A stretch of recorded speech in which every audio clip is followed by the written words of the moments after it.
शहरों में रहने वाले ये वो बेघर जिनका दर्द हम आपके सामने रख रहे हैं। हर मौसम में इन्हें मुश्किल होती है, लेकिन सर्दी का मौसम तो जानलेवा इन लोगों के लिए साबित होता है।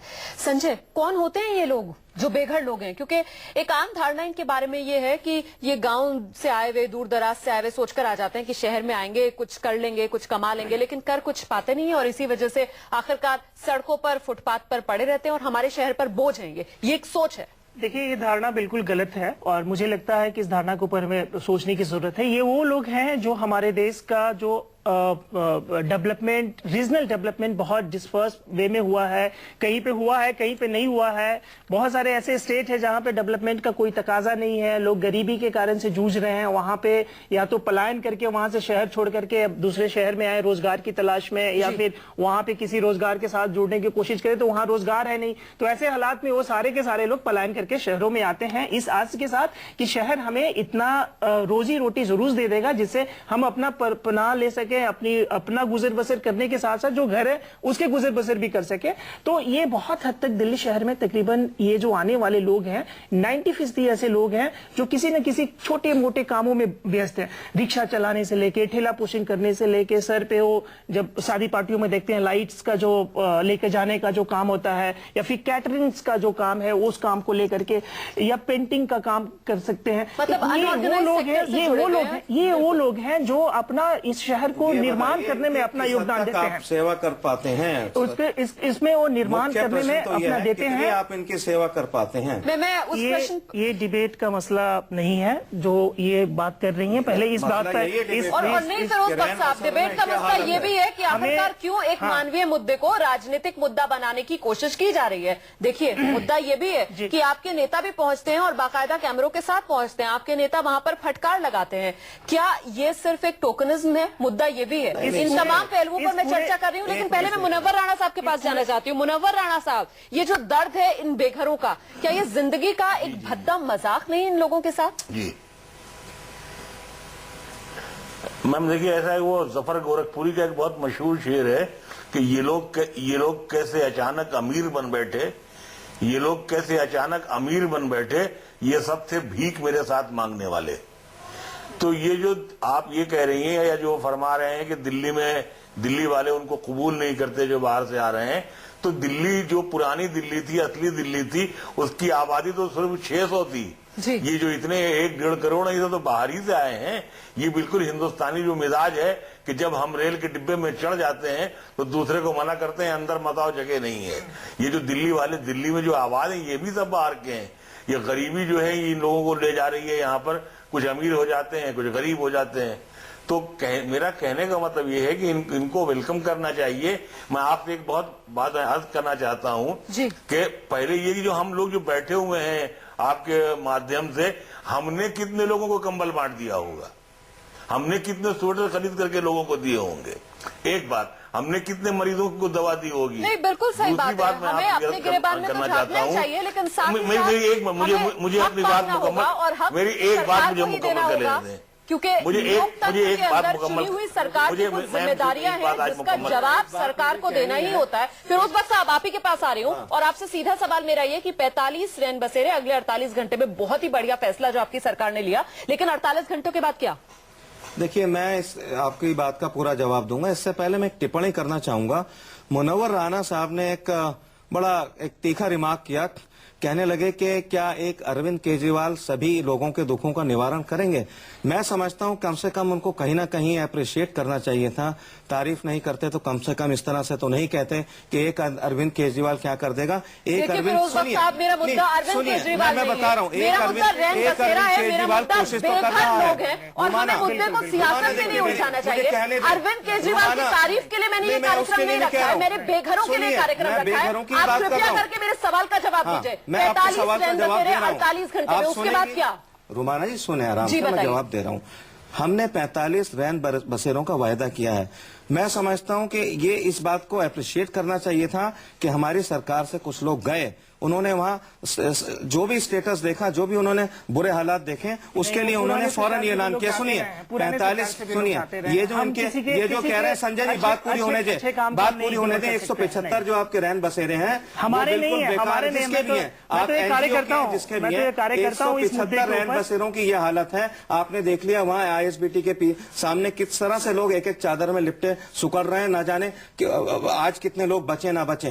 कहने का मकसद ये है कि मेरा सवाल ये कि क्या आपके पास आगे विजन नहीं है? मतलब 45 रैन बसेरे 48 घंटे, उसके बाद कोई तैयारी नहीं की है सरकार ने? रोमाना जी, बाल की खाल ना निकालें, 45 को ना पकड़ें, जबान को ना पकड़ें। 45 का मतलब यह है, मैंने पहले भी अर्ज किया था, 45 के बजाय ये 90 भी हो सकते हैं, 150 भी हो सकते हैं। ये बढ़ेगा काम, ठीक है, कम से कम ये मतलब बढ़ेगा काम। अभी आपके पास कोई पुख्ता आगे के लिए विजन है नहीं, कम से कम आप ये बात मान लीजिए। और बाल की खाल की बात मत कीजिए, क्योंकि वादे जो किए हैं आम आदमी पार्टी ने वो हर बार उसकी बात करते फौरन हैं एक्टिव कि हो गए। 50% अगर किसी, सुनिए रोमाना, किसी और सरकार के अगर ये मंत्री होते ना, घर से निकलते एयर कंडीशन गाड़ियों में बैठे रहते, कम से कम ये 2 मंत्री निकले, इन्होंने एक्शन लिया, कम से कम 45 रैन, you know something is better than nothing. आप देखिए सरकार की बात कर रहे हैं, तारीफें कर रहे हैं आप अरविंद केजरीवाल की, अपने 2 मंत्रियों की। मेरा मुद्दा अरविंद केजरीवाल या आपके 2 मंत्री कतई नहीं है फिरोज बख्श साहब। मेरा मुद्दा आम आदमी है, मेरा मुद्दा वो बेघर लोग हैं। बिल्कुल मेरा मुद्दा काम भी है, इसीलिए मैं बार बार आपसे पूछ रही हूँ आगे के लिए क्या है आपके पास? संजय जी नहीं बनाएंगे, मैं नहीं बनाऊंगा, यही लोग तो बनाएंगे,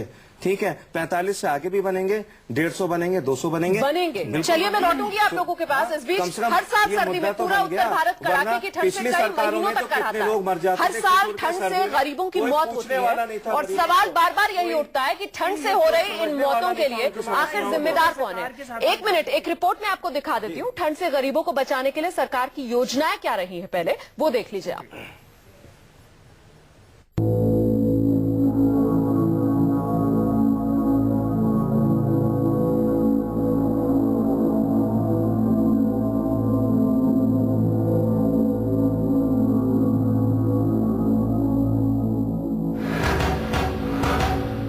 मैंने कहा था कि हम उनके लिए पोटा केबिन बनाएंगे, लेकिन कल के बाद मेरे पास कई लोगों के मैसेज आए हैं कि सर ये पोटा केबिन की कॉस्ट बता दीजिए।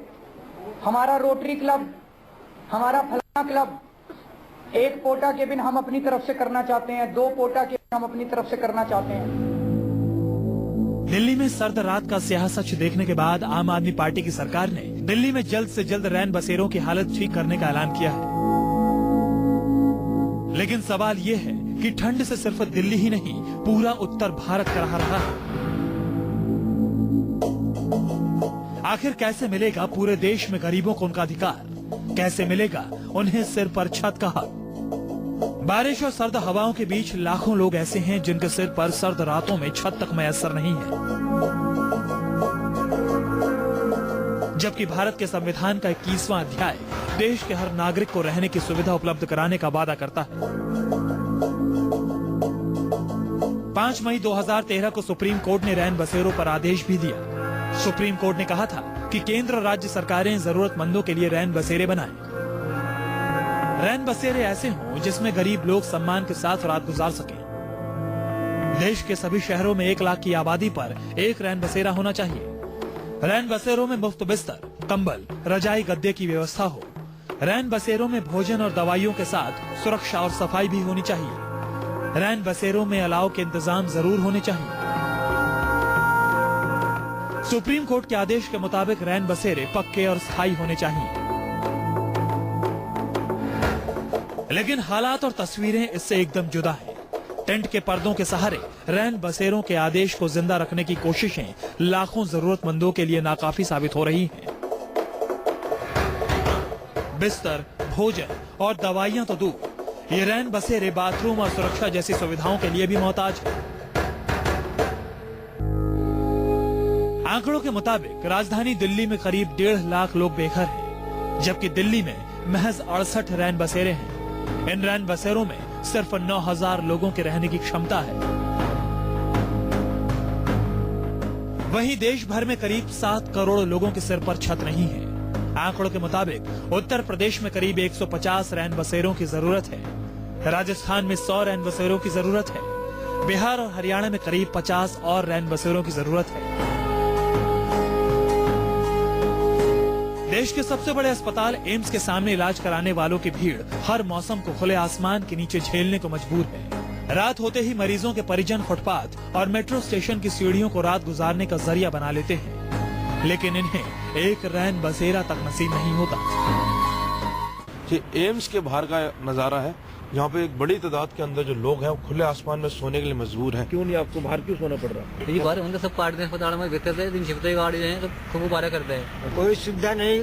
परसों बारिश हो रही थी, बिस्तर उठा के इधर रख दिया, इधर जाके बैठे। मंत्री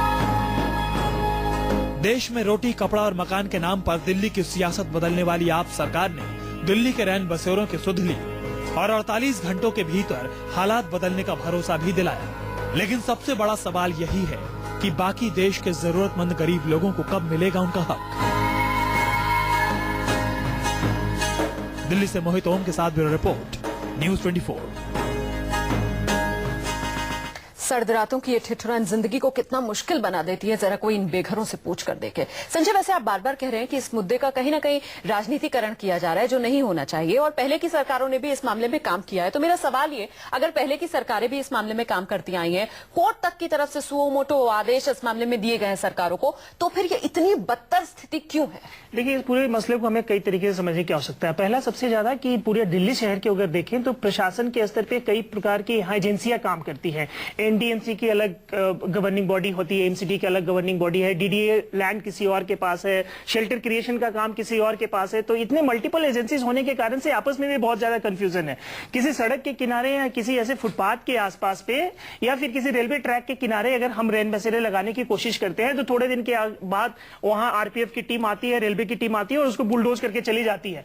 जब तक ये शिकायत हम लोग रैन बसेरा क्रिएट करने वाले एजेंसी डूसुप को बताते हैं और किसी और को बताते हैं, जब तक वो हस्तक्षेप करते हैं तब तक वो सारा काम खत्म हो चुका होता है। तो इस प्रकार की मल्टीपल एजेंसियां हैं जिसके कारण से कॉन्फ्लिक्ट के कारण से ये चीजें धरातल पर नहीं उतर पाती है। देखिए, मूलतः ये पूरा का पूरा काम ऐसा रहा है जिस पूरे काम में हम सब लोग मिलकर के एक बंदगी के तौर पे इस काम को हम लोगों ने लिया है और बंदगी के तौर पे काम करने के आज मसला यहां तक पहुंचा है कि दिल्ली शहर में जहां 12 शेल्टर हुआ करते थे वहां 12 से 175 तक का ये काम हुआ है और पूरे देश और लेकिन बंदगी की तरीके से इस काम को किया जा रहा है, इबादत के तौर पर इस काम को लिया जा रहा है। फिर भी 1.5 लाख बेघर लोग दिल्ली में और सिर्फ 8,000 ही रह पाते हैं इन शेल्टर्स में। हल क्या है इस समस्या का? इसी पहलू पर मैं आऊंगी। बात गरीबी की हो रही है और बात गरीबी की वजह से जो दर्द इंसान सहने को मजबूर होता है उस दर्द की भी हो रही है। साल 1947 की बात कर लीजिए या फिर साल 2014 की बात कर लीजिए, आप दोनों का कैलेंडर एक है और ये भी बड़ी दिलचस्प सी बात है कि दोनों ही साल में जो गरीब की हालत है वो भी बिल्कुल एक जैसी नजर आ रही है। संजय कुमार, मेरा सवाल ये कि आखिरकार ये तस्वीर बदलेगी कैसे? इस पूरे तस्वीर को बदलने के लिए सबसे ज्यादा जरूरत है जो स्टेट एक्टर्स हैं, जिसमें हम एग्जीक्यूटिव को देख सकते हैं, ब्यूरोक्रेसी को देख सकते हैं, मीडिया के लोगों का भी रोल देख सकते हैं संवेदनशील तरीके से, क्योंकि बहुत बड़ा ऐसा मीडिया हमने अपने अनुभव में देखा है। सड़क पे एक बंदा पड़ा हुआ है, सड़क के किनारे बैठा हुआ है और ठंड में बैठा, उससे पूछे आप ठंड में बैठे आपको कैसा लग रहा? तो इस प्रकार की सनसनी से भी हमें मीडिया को बचना पड़ेगा। जो एक्टिविस्ट लोग हैं जो इस पूरे कार्य को पिछले कई वर्षों से निरंतर करते आ रहे हैं, उनके अनुभवों को भी इसमें समाहित करना पड़ेगा।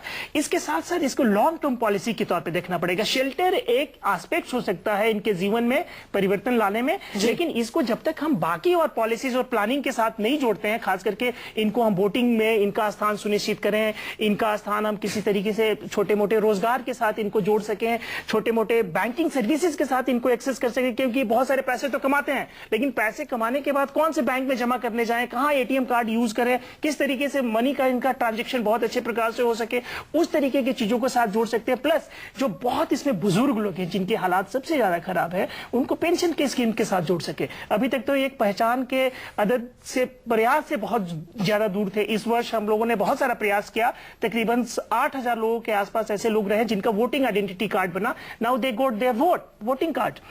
उसके साथ साथ बहुत सारे लोग ऐसे रहे जिनका बैंक के साथ अकाउंट्स खुलवाया गया। तो ये सारी कुछ ऐसे पहल हुई हैं जिनको हमें सस्टेन और बहुत व्यापकता के साथ लेकर जाने की जरूरत है। और खास करके जो बुजुर्ग लोग हैं, जो पुराने बड़े लोग हैं, उनको जो यूनिवर्सलाइजेशन ऑफ पेंशन की बात करते हैं, उनको पेंशन के साथ हम जोड़े कि जो बंदा अपने जीवन का 60 साल 70 साल इस देश को बनाने में, सृजन करने में और क्रिएट करने में लगाया, उसके प्रति सरकार की संवेदना होनी चाहिए। मुझे हैरानी हो रही है इस बात पर कि आपने इतने पॉइंट्स गिना दिए, ये किया जाना चाहिए, ये किया जाना चाहिए, ये किया जाना चाहिए।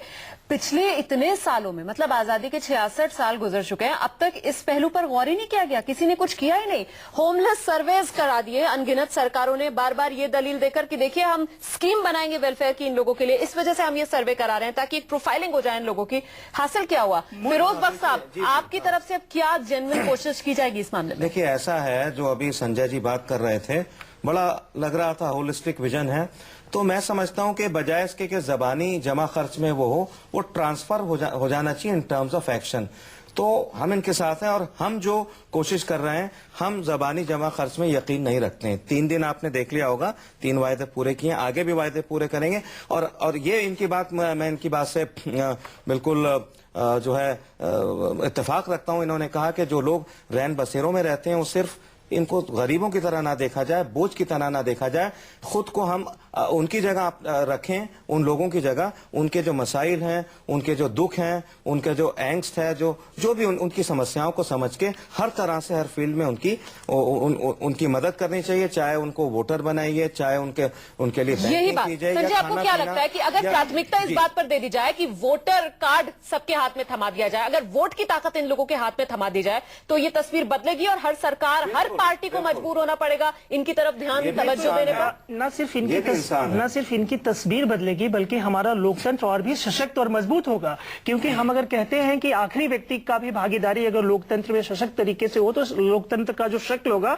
बहुत डिफरेंट तरीके से होगा। और संजय, जो सारे लोग जब हम खुद को नहीं, फिरोज बख्श साहब, आप ही के पास में आ रही हूँ, जरा मुझे बताइए आपकी पार्टी की तरफ से अब ये जो दिल्ली के बेघर हैं, 1.5 लाख बेघर, इनका वोटर रजिस्ट्रेशन कराया जाएगा?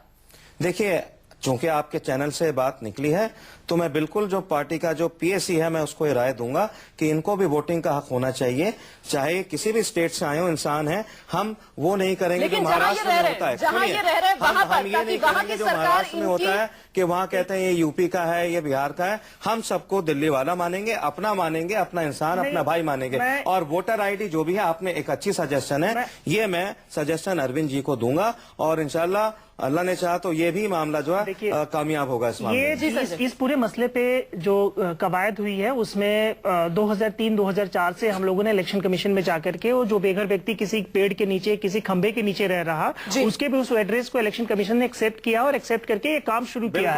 लेकिन होने का अभी तो 1.5 लाख में से कितने फीसदी होंगे जिनके पास वोटर आई कार्ड होगा? अभी 2% लोग हैं। 2%, बिल्कुल। तो देखना यह है कि अब इस सरकार की तरफ से कैसे इसको ग्रोन अप किया जा सकता है, सकारात्मक कोशिश की जाती है ताकि इन बेघरों को उनका हक मिल सके। कार्यक्रम में मेरे पास वक्त बहुत कम है, चलते चलते मुनव्वर राणा साहब, आपका आखिरी कमेंट इस कार्यक्रम में, आप ही के शायराना अंदाज में मुनव्वर राणा साहब, मैं इस कार्यक्रम को खत्म करना चाहूंगी। शायरी से ज्यादा जरूरत है काम करने। नहीं, मेरा तो भाई आपने शेर दोहराया ही उसमें कि देखिए, पहली बात एक बात मैं अर्ज करूं, पिछले साल का आपका प्रोग्राम ठीक था कि कम से कम कंबल बटे थे। अब की तो खाली जमा खर्च हो रहा है, हम लोग बातें कर रहे हैं, गर्म कमरों में बैठे ठंडे लोगों की बातें कर रहे हैं। तो मैंने वो शेर पढ़ा था ना कि कभी रातों के सन्नाटे में भी निकला करो घर से, कभी देखा करो गाड़ी से कैसे माल कटता है।